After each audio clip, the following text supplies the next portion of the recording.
सध्या नाशिक बंदची हाक देण्यात आलेली आहे।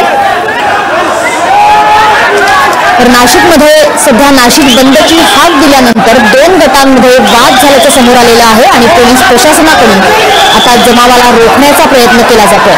नाशिकमधली ही दृश्य आहेत। नाशिकमध्ये दोन गटांमध्ये वाद निर्माण झाल्या कारणानं आता पोलीस प्रशासन रस्त्यावर उतरलेलं आहे आणि जमावाला आटोक्यात ठेवण्याचा प्रयत्न पोलीस प्रशासनाकडून केला जातोय। आज नाशिक बंदची हाक देण्यात आली होती आणि या दरम्यानच दोन गटांमध्ये वाद सुरू झाला। सध्याची ही दृश्य आपण नाशिकमधली बघतो आहोत। TV9 मराठीवरची ही एक्सक्लुसिव्ह दृश्य आपण बघतात। नाशिकमध्ये सध्या दोन गटांमध्ये वाद निर्माण झालेला आहे। नाशिक शहरात आज सकल हिंदू समाजाकडून बंद पुकारण्यात आला होता। हिंदू संघटनांकडून मुस्लिम बहुल भागात जमाव गेला आणि त्यानंतर नाशिक शहर पोलिसांचा अतिरिक्त पोलीस फौजफाटा सुद्धा या ठिकाणी दाखल झाला।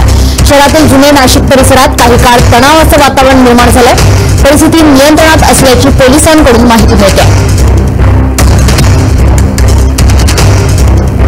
आक्रमक होताना या परिसरात हा जमाव येत असताना बाटल्या आणि विविध प्रकारचे जे बाटल्या फेकण्यात येतात कोणी पाहिलं तर ही बाटल्यांचे आणि मोठ्या प्रमाणात हिंदू आता या मोर्चाला हिंसक वळण लागताना आपल्याला दिसून राहिलं।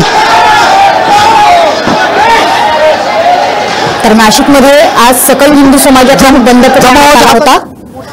हिंदू संघटनांकडून मुस्लिम बहुल भागात काही जमाव गेला आणि त्यानंतर त्यांना या गर्दीला आटोक्यात ठेवण्याचा प्रयत्न पोलीस प्रशासनाकडून केला जातोय।